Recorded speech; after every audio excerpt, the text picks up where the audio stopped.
10th episode of Accurate Hunts. For those that haven't shot one or seen one, it's basically a double-barrel side-by-side shotgun, but shooting a rifle cartridge. Correct, yeah. So it's still rifled in the barrel. Yep. Both barrels are actually slightly pointed. No, they're actually parallel, and your kind of impact point is designed to be in the centre of your 2 points of impact. What happened next was, from my vantage point, I'll give you my part of the story. I saw another deer come from our left, and this little raghorn buck, sort of 2.5-year-old thing, came running into our croak and was only like 40 metres from us. And then he steps out from behind the blackberry thicket, and he was a toad. He was just, oh, geez. So you got to understand, I come from Western Australia. We don't really, I mean, we've got the odd feral deer that's kind of running around in the state forest, but deer hunting's not really a thing over there.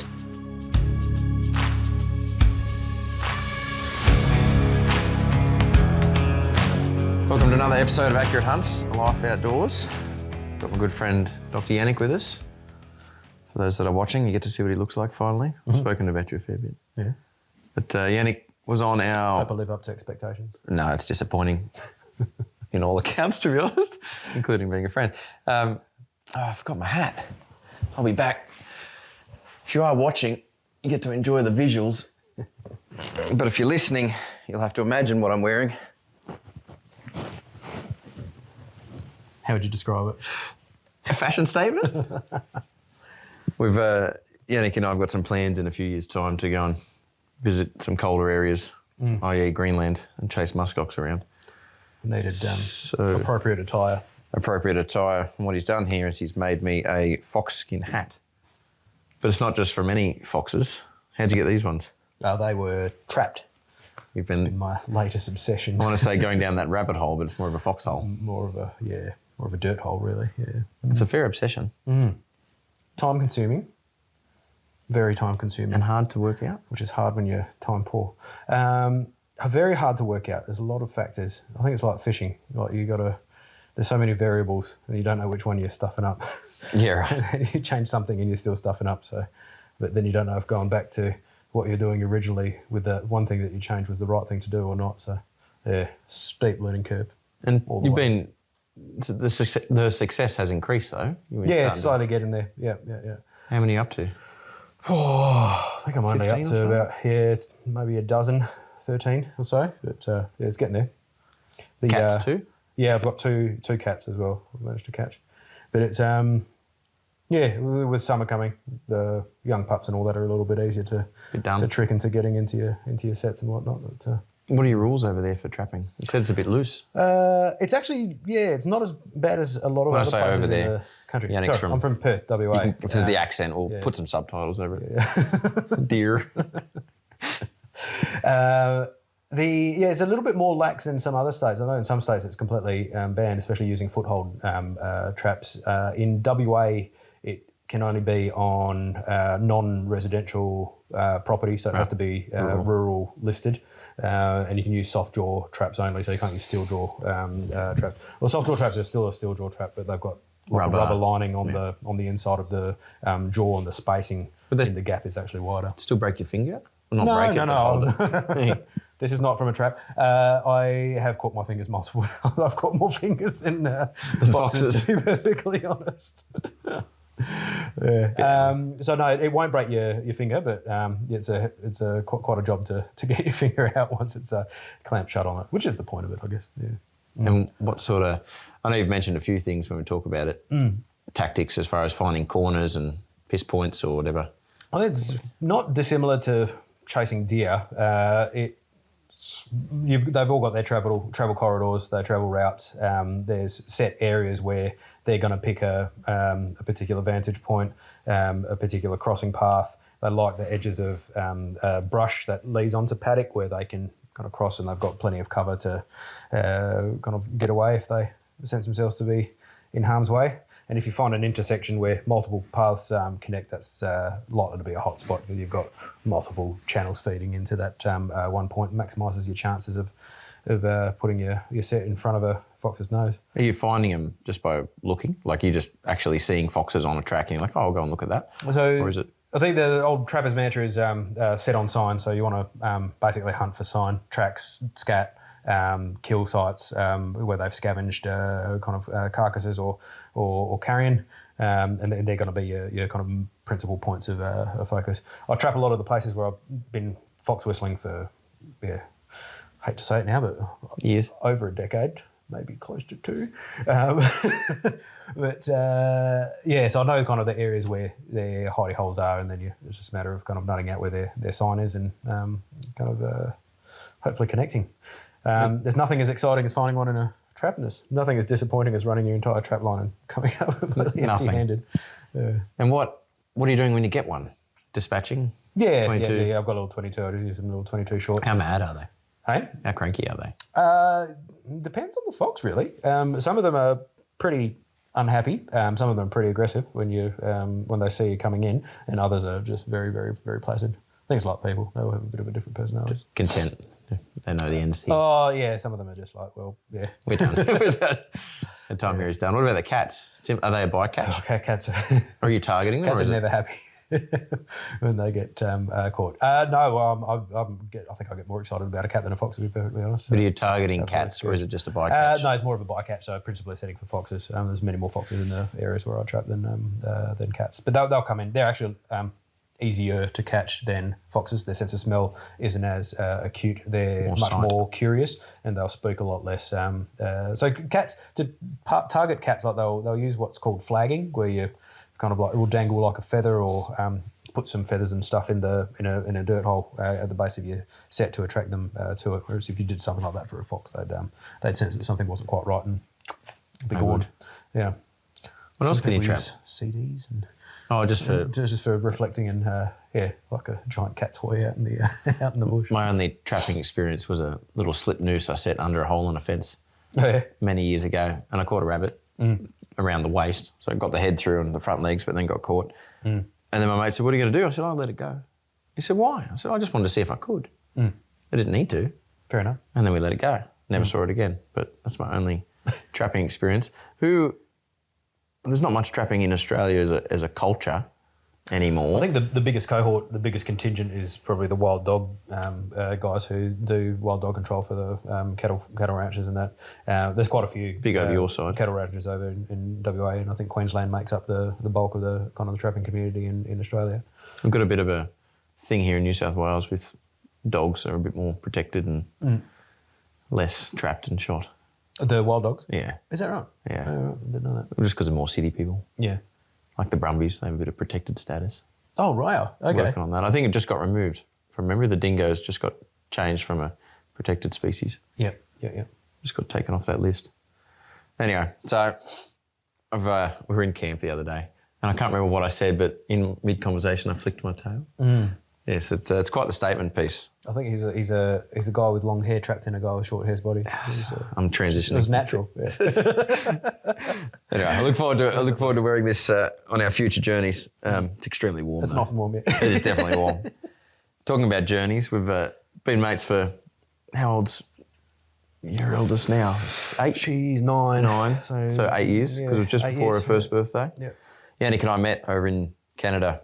I don't know if I've fully told him this story, but I was working in Canada as a hunting guide, and he came over as a client for that company, and I got placed with him, and we had a few conversations briefly, and then we basically headed out the next day and packed up and loaded up. But it was actually the first time I'd guided a moose hunt, and I'd never seen a moose before that. You did all right. So it was... We're connected. Yeah, we definitely connected. And I was telling someone this story the other day, and they said, geez, I think I'd feel hard done by if I flew all the way from Australia... To meet an Aussie. And to hunt moose with an Aussie. But it's worked out well for both of us. There's more Aussies in Canada than Canadians, to be honest. Yeah, especially in that side of industry, the guiding side. It's like English people in Australia. Yeah. Well, it's also comfortable because you're with an Aussie. You know, you're not with someone. But no, it worked out well, and we've just... I think most of our jokes kind of went over our wrangler's head, though. Yes. He was quite tall, but all the jokes went over his head. Yeah. Oh, Devon. Yeah. Interesting name. Definitely not something you hear in Australia. Devon. But no, he was good. And there's one photo, and I just never forget this photo of him when he finally laid eyes. It was the biggest moose he'd ever seen as a Canadian. Honestly. Because I'm tight. And just the look on his face when he actually walked up on this thing, it was just like a shock. This thing had no ground shrinkage. No, I think of all the critters I've chased, a lot do have an element of ground shrinkage. This had quite the opposite of Ground growage. That's the kind thing. of like starting to wonder how on earth you're going to get this thing from point A to point B once it's on the ground. And point A was a 2-day horse ride in to a place called Boulder Creek. And we'd been in there for a few days too. Yeah. Had some ups and downs. And we did speak about this in the previous podcast, but just touching on it for new listeners. But I'm pretty sure we saw that moose earlier on in the week a fair way away. Yeah. And there was just a glimpse, or it was a long distance, end of day, I think it was. Yeah. And he was up on that face, and a very characteristic antlers on him, size-wise and makeup. But we couldn't do anything about it. It was too late in the day or whatnot. And then we hunted a bit more. I fell off in a creek, fell off the horse, found a big moose antler, which is actually above the camera at the moment, turned into a chandelier. There's a picture of Yannick and I sitting in it, using it as a chair. It's that big. Yeah, big enough. Well, I think most things are big enough for me. You're a small guy. Speaking about ground shrinkage. Could probably sit in a hog deer antler. When you meet Yannick in person. And then that hunt kind of just unfolded pretty textbook. We used the horses as a decoy.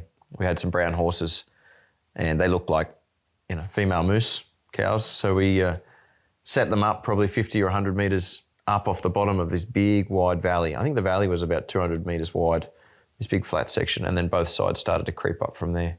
Yeah, it was massive. And we went up about 100 yards and the horses were just below us, tied up to a tree. They didn't know what they were doing. They didn't realise they were used as decoys. I'm probably happy not to be walking around. Enjoying a rest.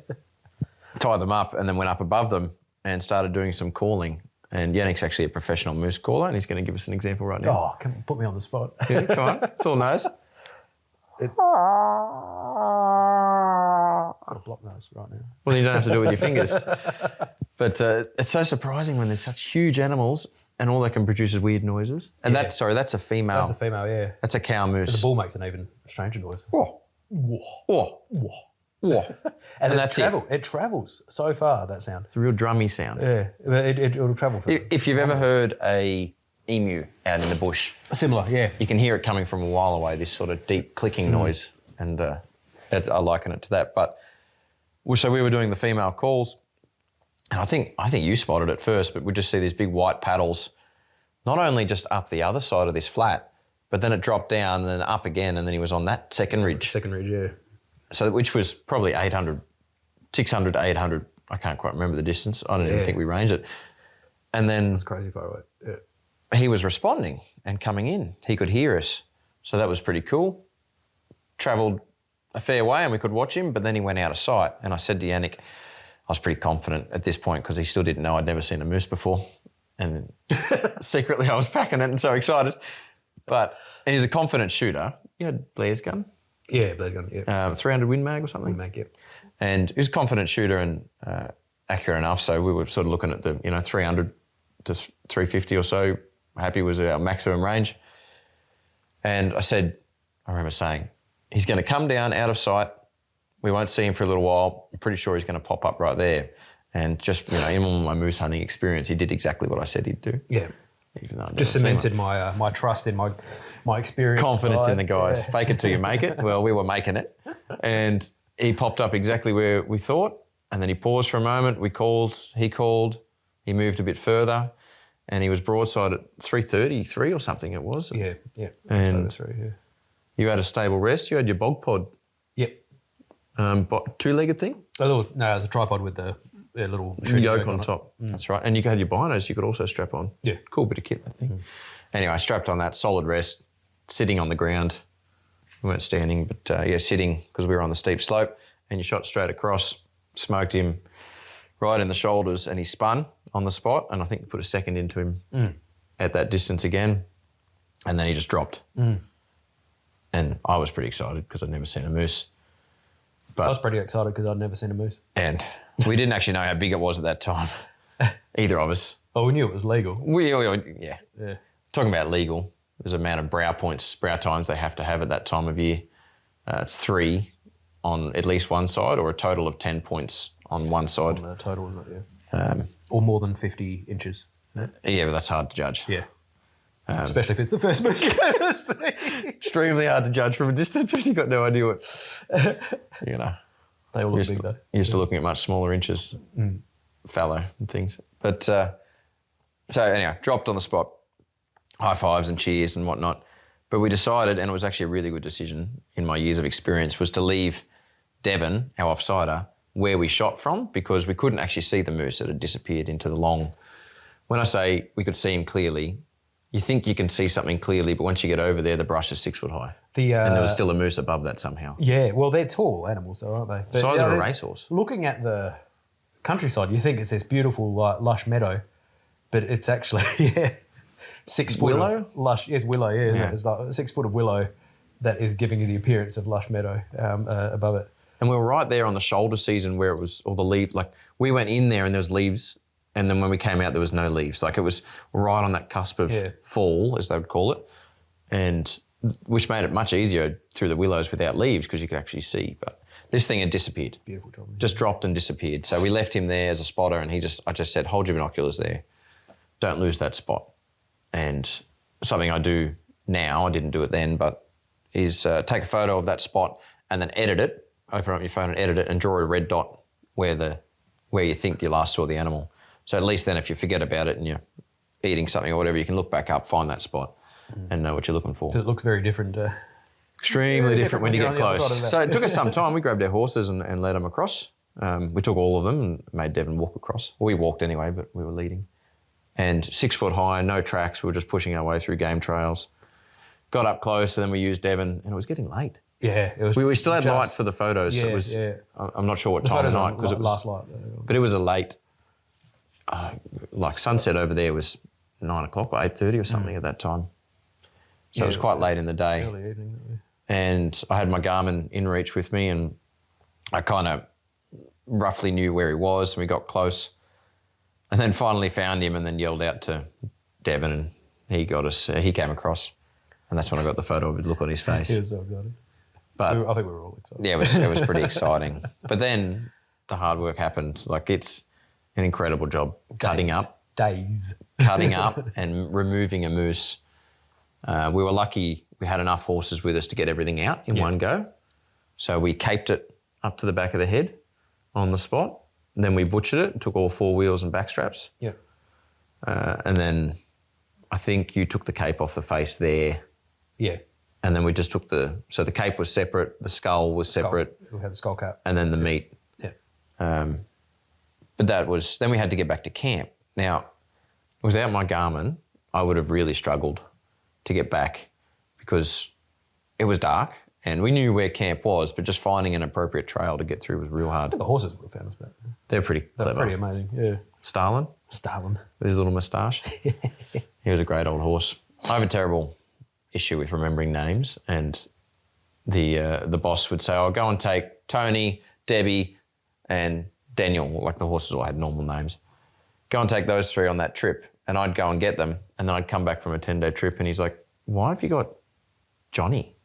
He's a spastic." I was like, "That's David." He goes, "No, that's Johnny." I said, "He's not a spastic now. He's real broke." I just grabbed whatever horses I thought they were, and I was riding pack horses, even though they weren't riding horses, and it was terrible. But we had a good string on that one.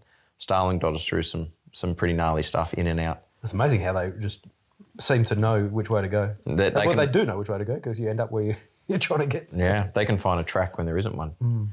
But so moose down, quartered, butchered, taken to camp. And then there was a few high fives. I think you had a little hip flask of whiskey or something we all partook in. Slept in the next morning, and then I cooked up some moose for breakfast, fillets or something. The fillets on it are still the size of like a fallow backstrap. and then the backstrap. Then the day happened. It was a 10-day hunt with a 2-day ride in and out, so 14 days in total. And I think from memory it was probably day 4 or 5 when you shot it, and we stayed in for another 2 days and then packed out on the 3rd day to head home. And that whole time we were busy. It was cutting up meat, butchering it, turning the nose, packing it. He's still turning the nose. It took that long. The noses just keep going. One thing about nose. Yannick, and one of the main reasons I actually like him as a friend, is a taxidermist. which means when I hunt with him, I don't have to Not do... so much charming personality. No, that's got ground shrinkage too. We don't have to do the taxidermy work. He can do it for us. So turning the lips and ears on a moose is a hell of a task. That's your day sorted. That's a day sorted. So there was a lot of time sitting in camp in the tent and just enjoying that part. Yeah, good so memories. it was no use to rush home. I think we got home for Thanksgiving. We just got out in time for Thanksgiving when we got to the trailhead. Yeah, that's right. We got out to the trailhead after the 2-day ride out and it was nearly dark and we got back and dinner was on the table sort of thing. So it was... That was the best shower I've ever had in my life. So remember it. Well, talking about showers, we'll get to Samba camp in a minute. That was the best shower you've ever had. The whole room got a shower. It wasn't just me. And anyway, so that was, the wrap up of that hunt. I mean, it was a rifle hunt. It was supposed to be an archery hunt, but I busted his arrows on the way in. Yeah, I had one arrow left. I said to him jokingly before we left, why do you need 12? You only need one arrow. And then that's what he ended up with because I broke 11 of them on a tree branch on the way in. To be honest, the willows were so high, I reckon it would have been tough going to get it done with the bow. Hats off to the guys who do it. But, yeah, and I mean, that moose, if it was morning time, he might have kept coming. Yeah. We might have been able to call him all the way in. Yeah. But the benefit of rifle hunting is you don't have to. So glad we got that done. But that was adventure number 1. And then he went home and I went home and we thought about each other and we're like, stay in contact and crying whatnot. in the shower. And then, speak for yourself. And then we stayed in contact and then continued chatting and whatnot. And I think I'd seen you. I came over for SHOT Show or something in Perth and caught up and whatnot. But then you were bugging me. Like, I want to do a Samba hunt. I want to do a Samba hunt. I said, I've got no idea about Samba. But I picked a spot and we went down. We were down at Thalgla Valley, that's what it's called. And unprepared really, but set up a tent, went for a walk in the morning. I think we were 10 minutes in, just up this little ridge, saw a Samba hind. I took a shot. I scared it into a position where Yannick could shoot it. I missed it so bad. I think I shot under it. I remember seeing the stick that I shot. Yeah. I cut a little sapling in half. He was just flushing it for me. Yeah, buck fever or whatever it was, hind fever, doe, whatever. But missed it, clean miss. And then Yannick just put another one into it because he had the better vision on the second shot. Just a better shot. He, look, yet to be determined. And then you played the stereo in the car when we got back to camp. It flattened the battery. And you flattened the battery. And then we were stuck in the high country without a battery. Yeah, without a better set of jumpers. I forgot about that. We had to go and get reception, ring someone to come and help jump us. Yeah. Dan? Dan. Yeah, good old Dan. His crackpot. Saved our bacon. Yes, he did. And then we really couldn't be bothered hunting anymore. I think we went downtown. We were there for like 2 nights and 3 days, I think. Yeah. And we went out again with Dan. He took us to a different spot and showed us a few things. And I think we jumped a few and got honked, but never saw any to take a shot the next day. But then we bailed out and went to town. The weather was pretty crappy. So we went to town and booked a room at the fanciest hotel this side of prison. Fanciest hotel in town, to be fair. Yeah. And It was historic. It was, yeah. Yeah. So were the water fittings and fixtures. It was a $90 a night kind of special hotel. And the shower head, I turned it on and it was screwed on but leaked excessively from on top to the point where as soon as you turn it on, it soaked my clothes, the towel and everything outside the shower door. Except you. Except not much water was coming down. It was all going horizontally. Oh, it was I remember horrific. hearing a shout from the bathroom. Ah! Yeah, there was water everywhere. It was just like, All my dry clothes were now wet. The fitting had come off the wall. That's a consistent joke, that one. Anyway, got out of there and come back to my place and butchered up a heap of meat. Now, not only is he a taxidermist, but he's also French, which means pretty good cook. Taxidermist and French. Yeah, can't be both. That's a shock. But good cook. And I think you came back to our house and you cooked us up. It was something with the Samba. You cooked in Canada too. You did a wild berry fruit Yeah, we picked some sauce. Juniper berries or? No, they were blueberries. Wild blueberries. Wild blueberries, yeah. And you made a sauce over there and Yeah, it was nice. did some of your mousse for the whole camp, which is really nice. But then you did it at my house again. Left us with a whole heap of Asian recipe items that we'll never ever use. They're probably still in your pantry. No, we've moved house. Oh, yeah. I cleared them out. But who eats sesame oil? Like, we don't need that in life. Yeah. So, but then when we do hog deer, Snake, wasn't it? Snake Island, when I drew my hog deer tag, you're allowed to take a non-helper, which I did because it didn't help at all. Caught a pike. That's what you helped with. Yeah. That was dinner for the first night. Yep. Caught a pike on the way in, and then I caught a flatty while we were over there. Fed us for a little bit, but no, it was a pretty unsuccessful trip. Good in as far as memories and things, but unsuccessful at harvesting. Yeah, pretty cool little place though. Very, secluded island camp. There was some... We didn't see a single deer, did we? No, we didn't see a single deer. There was some deer shot on my period, but off the record, on the record, they weren't shot during hunting hours. We only found that out after, and it made sense. If the deer aren't there, they're somewhere, right? Yes, we did do it. That is a comment. Morgan, you're probably listening at home, shooting arrows in your garage. We're skipping forward a few trips now, but we went on I'll call it another deer camp, shooting rooster, and there was a bow hunter in camp, Morgan. Great guy, great bow teacher too. Spent a lot of time with Mel, my wife, helping her sight a bow in properly and just be calm about it all. And he said something while we were out. We'd spent the morning sitting in a blind. He's like, well, if the deer aren't here, they've got to be somewhere else. Yes, that is the truth. True words never spoken. And now it's become a bit of an ongoing joke. But so hog deer was a bit unsuccessful. And then you actually left early. You caught the boat over a day or so before me. You had to get back. That's nice. Yeah.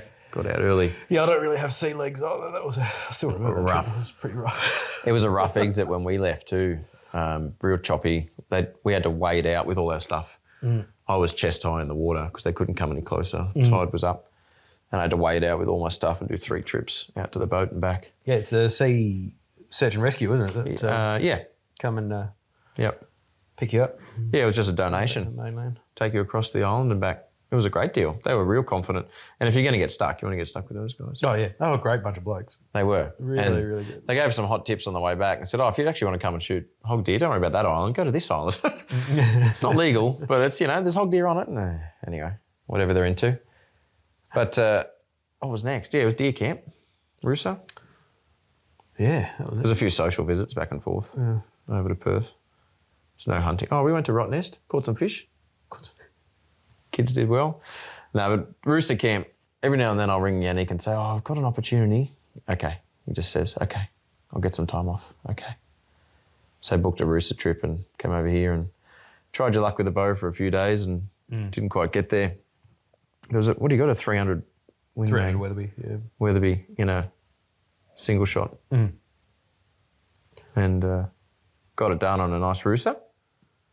Pretty early in the trip. Yeah. Mid-trip. Mid-trip. So that was nice. Took that home and got it taxidermied. Well, you taxidermied yourself, hanging on the wall. Bit of hair slip on the face. Oh, looking for another rooster cape if anyone's got one. Get that sent across to us. But then, late last year, Accurate Hunts HQ, which anyone who's listening has heard me talk about, when that came about, on the way home from sort of signing the deal on that trip, I rang Yannick and I said, I need you to be available in April. And he didn't even really ask why. I think he just said, okay. And then it was a discussion of when school holidays were and what you could fit in, but fallow rut this year. And I locked you in and here we are. This is the tail end of that. But I want you to go back and tell us about the gun that you bought, not specifically for this trip, but for future trips, and then what it is, why you bought it, and what sort of issues you've had with it. So, yeah, I'm a bit of a traditionalist. Weirdo, however you want to spell it. I don't really like all the modern gadgetry. I'm more into the old school stuff. Anyway, I've been obsessed with double rifles for the last few years. So finally found one that was, wouldn't cost my marriage to... It was a present for yourself, wasn't it, for graduating something? Yeah. After passing one of my million exams that I've sat in my life. I was at my local gun shop and I walked past the gun rack and there was a double rifle, a Sabati, in 9.3 by 74 calibre. What does the R mean? It's rimless. It's basically ballistically equivalent to the 9.3 by 62, I think it is, which is normally in bolt action rifles. This is essentially chambered for like double rifles or single shot rifles. So the base of the casing is different, so it sits A bit more like a lever action, like a 30-30 case. It's got that wider rim on the back of the shell for ejection. Yeah. Extraction. So the extractors can kind of pull it out. It doesn't have a little hook, so the bolt claw can kind of... Yeah, it can't go over it. It sort of pushes from behind. Yeah. So I was very excited about that. I remember that was supposed to bring it to Rooster Camp, actually. That was supposed to be its maiden voyage. And the thing about obscure calibers is that for some reason, ammunition is really hard to find, which I found out the hard way. So it took me, after getting the gun... the shop didn't have any? No. Oh, and couldn't get it? No. They had to get it over from over east, and it took about 2 months to get over from over east. So I'm sitting here desperately twiddling my thumbs waiting for something to actually shoot out of my shiny new gun, and had a little fox trapping trip planned a couple of months before going down to Rooster Camp. So I packed it along with me, and it was going to be the first couple of rounds that I put through it. Ceremoniously set the camera up to film the first few shots that it fired, and as I lined up, I just hear this nice click. I was like, oh, what happened there? Was that a misfire? Held the barrel down, cracked it open. No, primer's perfectly smooth, hasn't been detonated. So, okay, maybe I didn't cock it properly.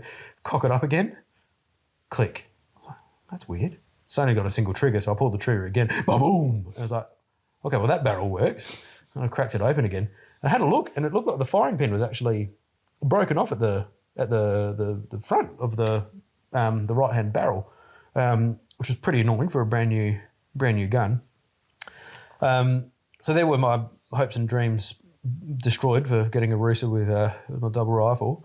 And when I got back to Perth, I brought it to the gun shop, and they were actually really good about it. They sent it off to the gunsmith that they work with and got it all kind of fixed up free of charge for me, and it hasn't skipped a beat since then. But it did miss the Rooster trip. So at that point I decided, I'll try it with my bow. Got a couple of months in of archery practice, which I was getting a bit rusty with because I hadn't picked up my bow in a couple of years. And we realised the hard way when we got across to Rooster Camp that my sight had been desperately... the one of the screws was slightly loose, and your sight had dropped about 9 metres. And if you look at the slow-mo footage of the arrow coming out of the bow, it really paints a picture. So they got always shoot your arrows in camp before going out for a hunt. Would be my only tip. So that turned into a rifle hunt. So you got pretty quickly as well. You got the double humming and shooting properly. Yeah, so the double, actually, it regulates beautifully. It points really, really nicely. Open sights, For those that haven't shot one or seen one, it's basically a double barrel side-by-side shotgun, but shooting a rifle cartridge. Correct, yeah. So it's still rifled in the barrel. Yep.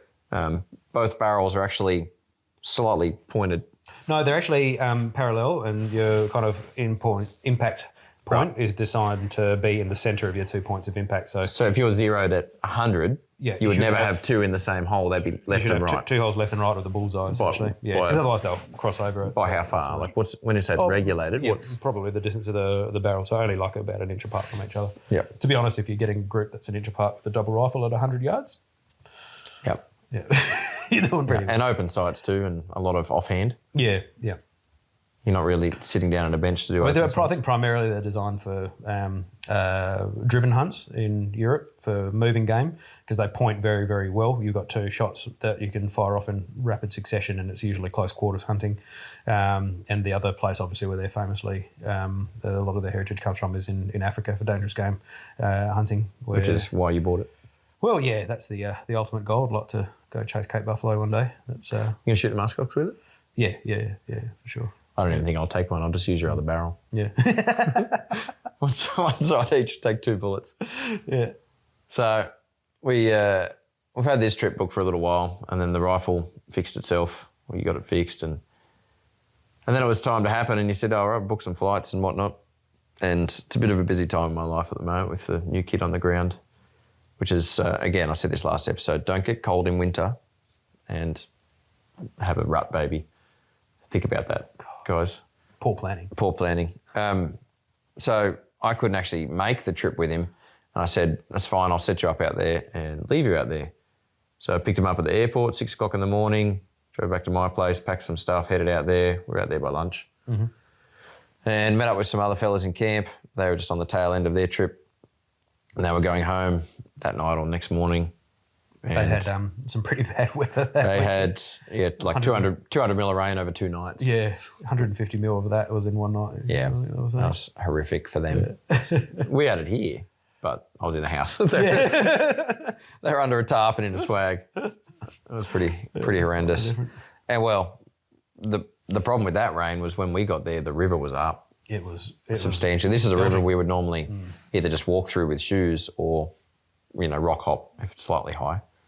And this deleted and eliminated all of our rock hopping opportunities. Yeah, it was motoring. It was brutal. So anyway, we got to camp, had a quick chat and packed up gear and went for a hike. And there's a bit of an area I hadn't been to before and really wanted to discover. And traditionally with the education courses there, we're a bit limited in where we want to go because we're sort of short time, success driven, need to shoot a goat. This was more of an exploration, let's go have some fun. And for interest's sake, I think we were right at the start of the rut, like early croaking, and then towards even like now when we're home, would be, full swing out there. So we were hoping to hear some and hope that would guide us in our decisions. And it turned out it didn't immediately, but we got rivered out. We had to go up high, up a embankment that cost you some bruises. What Dodger omitted to tell me was that this property is pretty much sheer vertical everywhere. Yeah, we call it Little New Zealand for a reason. Little New Zealand. The camp is at a really nice spot. It's a really high vantage point with lots of viewing. The downside is to hunt, you need to drop down about 400 metre, nearly vertical descent, only to go 400 metres up, ascending the other side, to then start hunting. And then the other downside is if you shoot anything, you have to do that on the way back. That's the worst. with the stuff on your back. So we knew that. I knew that going into it. It was pretty intrepid though. It was good. I didn't share that. It's the kind of thing you're wondering why you're doing it while you're doing it, but you're pretty happy. You're pretty chuffed you did it when you get back. Yes, it's that afterburn fun. So first afternoon, headed out. We saw some up on the other side of the ridge, some deer. Few goats that we spooked 10 metres in front of us. Lots of goats.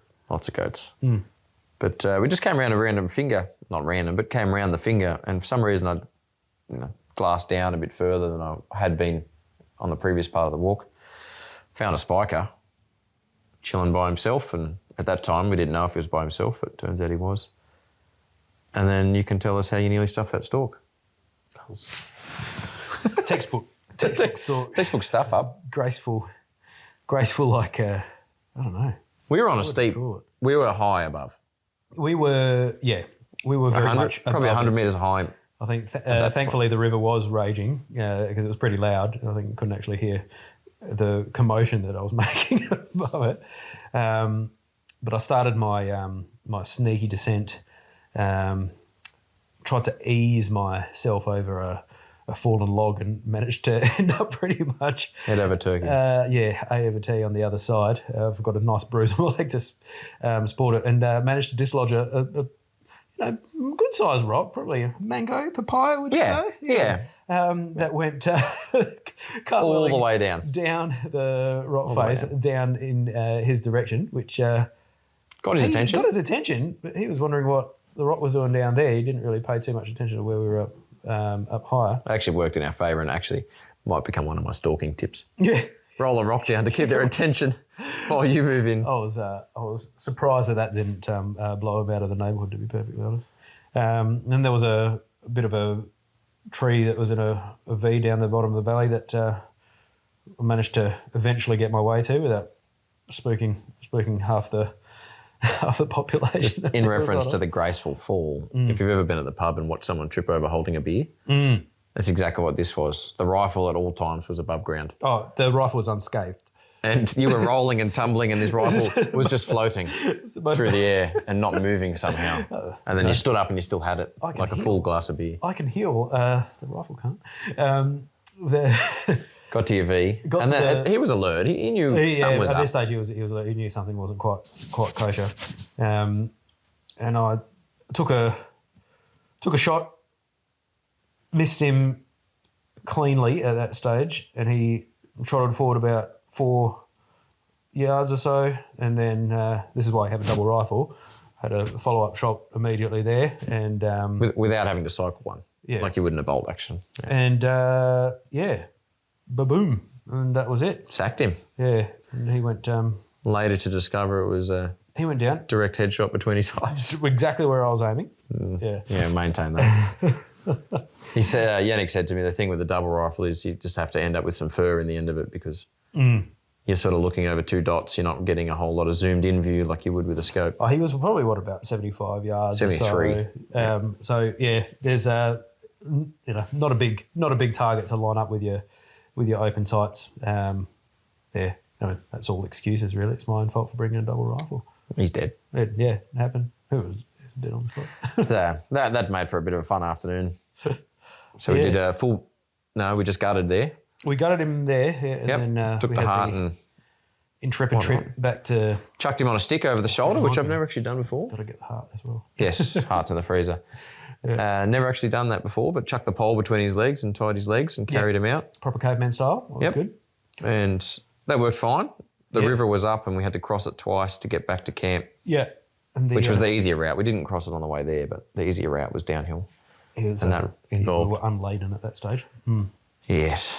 And that involved pants off, shoes off, socks off. It wasn't too deep. At that point, that section was probably only knee or lower. And then on the second crossing, it got a bit deeper. I was probably halfway up through my thigh. Yeah, so I was up to my neck, basically. Yeah, all I could hear behind me was blah, blah, blah, blah, he was gurgling in the water. We were just pretty concerned about keeping the deer dry. Yeah, because it worked out fine. Actually. The head got wet. Fine, the skin was fine. Yeah. But the skin.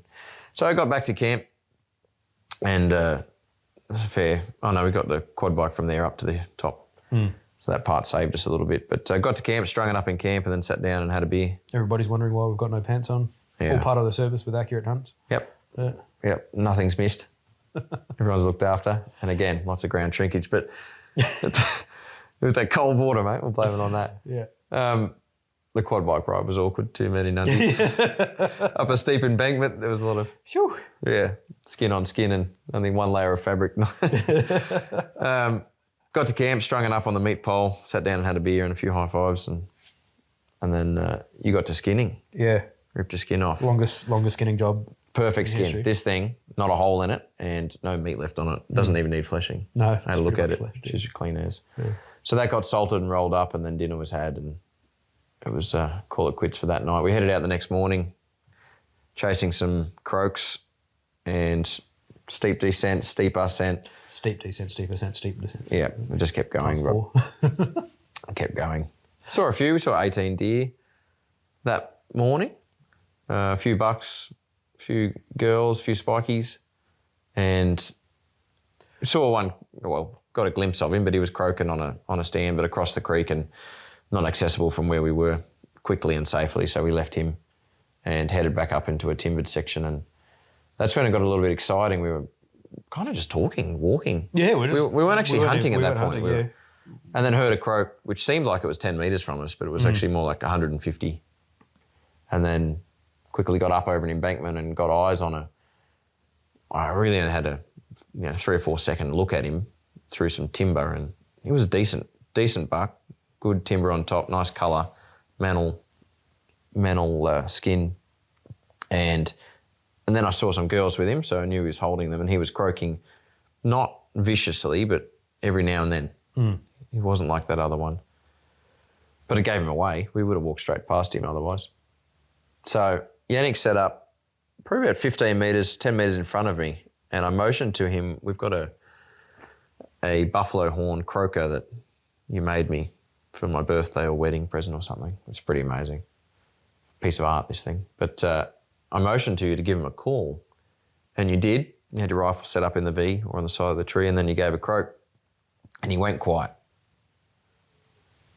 Two things. One, he's either run away, or two, he's coming towards us to sort of investigate. And what happened next was, from my vantage point, I'll give you my part of the story. I saw another deer come from our left, and this little raghorn buck, sort of 2.5-year-old thing, came running into our croak and was only like 40 metres from us. And I said to Yannick, don't shoot it, it's a different deer, but he didn't hear me because he'd already pulled the trigger. I thought it was the other fella coming in. Yeah, I've got a bit of buck fever at that stage. Yeah. Lucky it was buck fever because he missed with 2 bullets. And the deer just stood still. Stood still when he took the first shot. And then I've got it on camera just between the trees, and it flinched a little at the second shot, but only the sound, and then just trotted off. Yeah, trotted off. And then unscathed. It crossed down and then went up the other side, and I saw it, there was no injury, it was not hit. Walked away basically. And at that point he realised it was a different deer, so there was no reloading and reshooting. But the big buck had gone with the girls. We heard him a bit later on, further away, so at least I know where he is for next time. I think instinctively I always think that they're further away than where they're actually at if I haven't ranged them, and tend to miss high. So it makes for a nice clean miss at least. Yeah, there's no mistaking if you hit with that gun. No, I don't think That's there's a big hole. It's not a... It's a big whop. It's not what pellet? What it's not like they're going to get away and wounded. What sort of projectiles are throwing? They're 286 grain soft points, but no, they stop things in its track. They hit hard, except when you miss.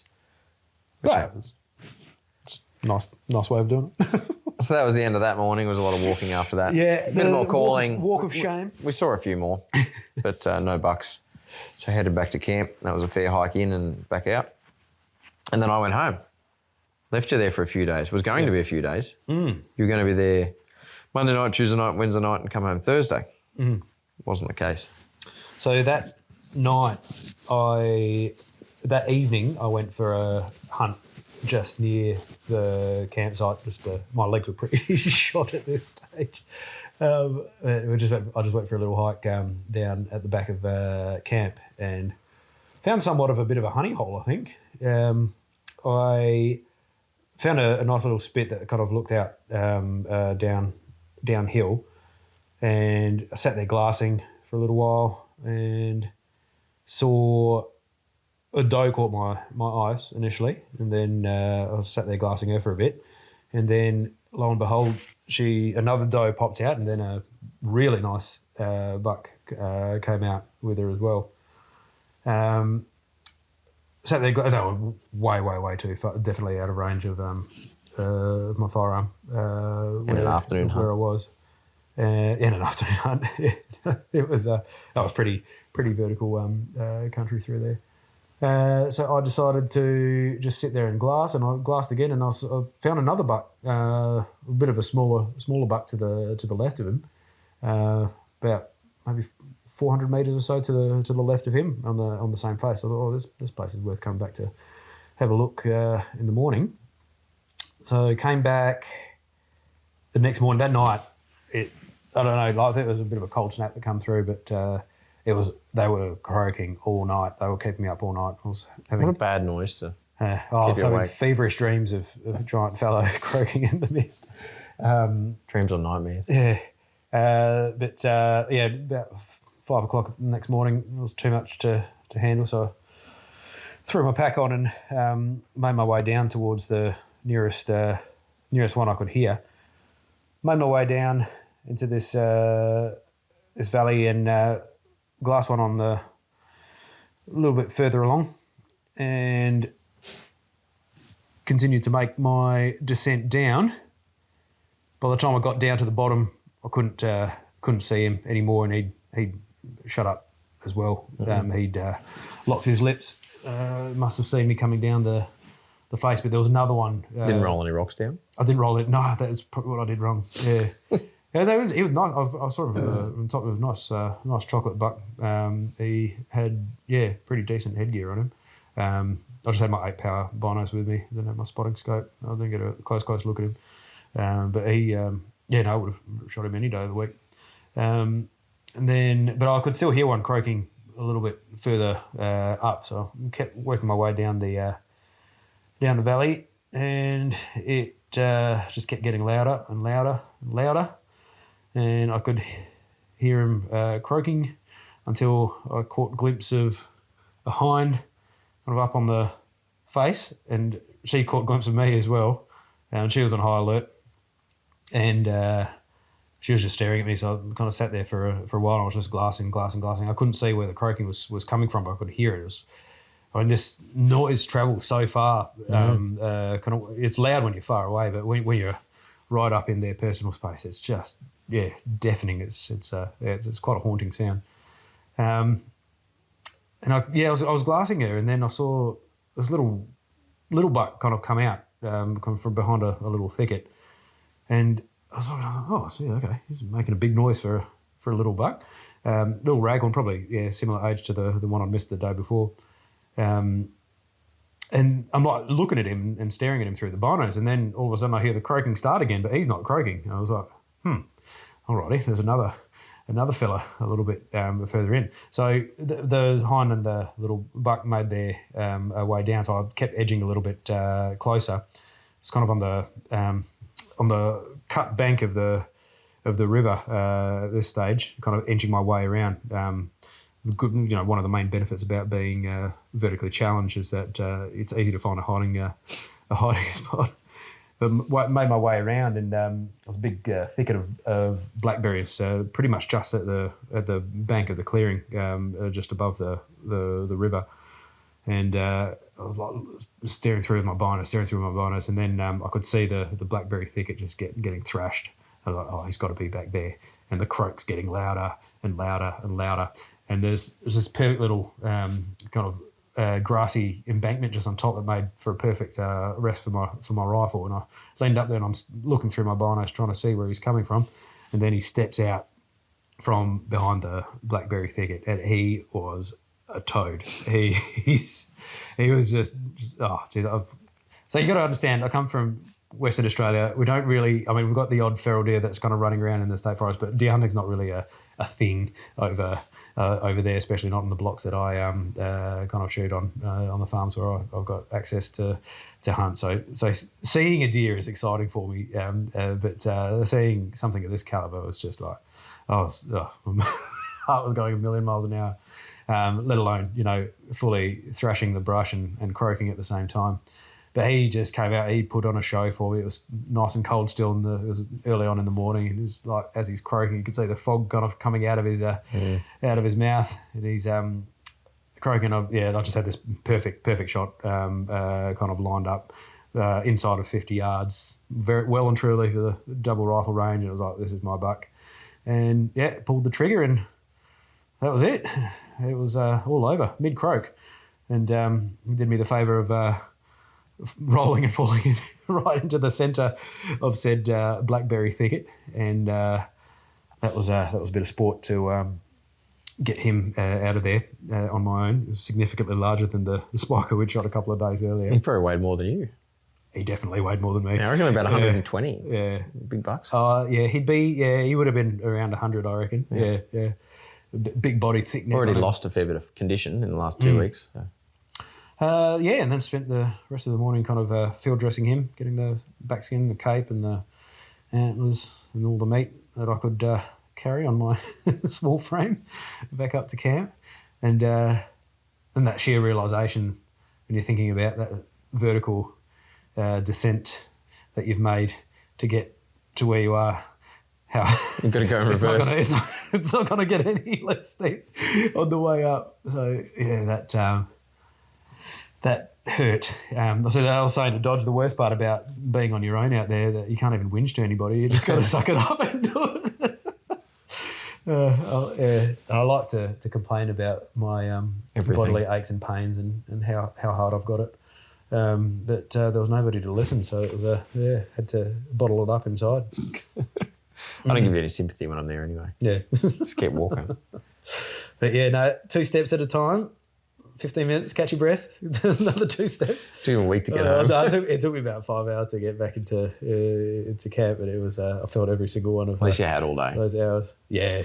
No, Comfortable temperature too, wasn't too hot. Yeah. Well, it was a got a comfortable storm. temperature by the time I got back to camp. Black clouds were rolling in, started thunderstorming, and then so I had a little light tarp set up, kind of out there. Shout out to Alton Goods. Oh yeah, if you want to sponsor me, Please. yeah, Get in contact. I've got. I'm a bit of a Alton Goods fanboy. I've got most of their lineup now, I think. You're pretty happy with it? Yeah, no, it held up. So then it started hailing while I was kind of finishing the Cape job out in camp, and I was like, "Geez, that rain's getting heavy." And I'm looking down, and there's little hailstones, like pepper in the ground in front of me. But no, it held up amazingly. Yeah, I was warm and snug. I was toasty. I've run their quilt and their Bag, the sleeping mat, which highly rate. And just for the record, I'm not sponsored by them at all. This is all purchased out of my own money. But no, I'd and the little tarp it. And the tarp. Bibby tarp. I've got the 3x3 metre tarp. Cooking stuff. Yeah, all their cooking stuff. I've got. Yeah, he's got their undies, their socks, their toenail paint. He's got everything. Lipstick. Yeah. Yeah. So you got to enjoy it in camp by yourself. Now you sent. Favoritism and priorities here. I get it. I left him my Garmin inReach, and the first person he texted was his wife. I know that because she screenshotted it and she sent it to me. And she asked me a question. She said, "What does BBD mean?" Because you just sent her a text saying BBD. So I had the Garmin inReach, so you have to type in every letter like an old Nokia. It's not linked up to his phone. It's even slower than the Nokia phone because you have to move the little cursor across to the letter you want. So. Yeah. So everything was shorthand. And BBD. And I knew what it meant, and I sent that back to her and told her what it was. But then your text come through from you, and that was I was very excited to hear that. It was that was it's a property I haven't hunted the rut there yet. So this is our first. That's our first rut deer from that block. We shot one pre-rut, real beautiful thing. He's sitting over there on the ground, Jack's one, and genetically very similar. Very similar. I think from a distance you'd be hard pressed to actually tease them apart. There's a few subtle differences in the head, but you'd say they definitely had the same sire. Yes, definitely in the same part of the family. So you've got it on the ground, you've got it home, you've caped it out, you've cleaned it up. Yeah, managed to take a nice chunk out of my finger while trimming up turning the eyelids. And then you stayed for a day or so just to keep playing with cleaning the meat up and whatnot, and came back to our house. And here we are. Yeah. Managed to get everything butchered on a kitchen bench rather than out in the field, which is a novelty. It's a bit of a cleaner space to work with. We're running a little bit low on time. I just want to finish up with some travelling with meat tips and things that I've been talking to a few people lately, but you and I have both done a bit of travelling across the country with Eskys and meat. Obviously coming from Perth, a few things to consider, and one thing that I always recommend to people is actually buy your Esky before you fly. And then bring it over with your luggage in it. I use it as check luggage, yeah. So it forms part of your bag. 2 reasons, then you can continually use the same Esky, but also you've got it with you when you get there. You don't have to worry about buying it after shooting something. That was a bit of a stress of the trip before we learnt the hard way. Yeah, I said I could get my hands on a foam Esky, and turned out no one in town had foam Eskies. Airline choice is an issue. Qantas... Yeah. Qantas are the most confident and comfortable with it. I think Jetstar do as well, but you can't fly with firearms on Jetstar, even though they're a Qantas subsidiary. Okay. Yeah. You want to check with your airline. Yeah. What's the other one? Ins and outs. Not Jetstar. Virgin say no to. You can fly with a firearm. You can't fly with trophies. So you can't take antlers or meat from a hunt. You can take meat from a fishing trip, but you can't take meat from a hunt. So choose your words carefully if you do fly with Virgin. But no, we try and use Qantas for those things. But a couple of other things that you've done, and I don't know if you knew about them or you just took them on board because I said it, but you need to freeze your meat down. The Qantas requirements are the meat's got to be frozen, it's got to be cryovac, and it's got to be in a sealed, firm-sided container. So an Esky, it can't be in a soft Yeti style Esky. Can't be in a hopper, but it can be in a foam seafood style box, which is silly because they're softer than an Esky anyway. Definitely less robust. Yeah, they're concerned about leakage is the main issue. So one other thing I do further to that is actually wrap each piece of meat in So it's cryovac, frozen, and then when you pull it out of the freezer, you wrap it in paper, newspaper or You butcher's still paper. get condensation on the outside of it, and that can cause some moisture. And the further tip is to actually freeze it in either portioned steaks if you've got time, or square pieces of meat. So what you can do is put the meat cryovac inside Tupperware containers and then freeze it, or just portion it. And the reason for that is when you're putting it in the esky, you don't want wasted space. Found that out the hard way as well last time. Yeah, you freeze big chunks Freeze of a meat. backstrap, and then all of a sudden you fit one backstrap in your esky because of how it's frozen solid. That's right, and you end up with wasted space, and you can't get to your. The other thing with Qantas is you can actually go up to 32 kilos if you're a Qantas Club member for one piece of luggage. And if you go a bit over, I think they just charge you a kilo rate or surplus, something. yeah, They're a little bit more flexible on it, especially if you book the extra beforehand and not at the counter. I'll tell you about the price of venison on the market. It's worth every cent. Yeah. So you get your 2 check bags. So you've booked one extra check bag? I booked an extra check bag. Yeah, so you've got one luggage bag, firearm case. The firearm case, I think they count it as sporting goods. As sporting goods, and if it comes in under the weight with your bag, it's fine. Yeah. And then I've booked an extra the esky bag, which is my esky. So at a total weight, you get either 23 or 32 kilos, depending on what class you. Yeah, so fly with it. Yeah, frozen. But then also you've got to duct tape your esky, but you can't do it prior because they need to inspect it. When they get there. So, but other than that, it's been a good trip. I'm glad you got to enjoy it. Yeah. I'm sorry I wasn't there for that last bit, but also happy my legs weren't there for that last bit. Yeah. No, it was an amazing adventure. Just beautiful property. Yeah, thank you so much for the opportunity, mate. Really appreciate it. Look forward to trying to do it again next year at deer camp. Yeah. Hopefully we can get some kids out there with us. Hooked on the right. Yeah, well, you had a textbook experience, so. Oh, that's got those dates right. It's going to be very hard to beat. Yeah. Well, thanks for chatting about it, and until next time, talk to you then.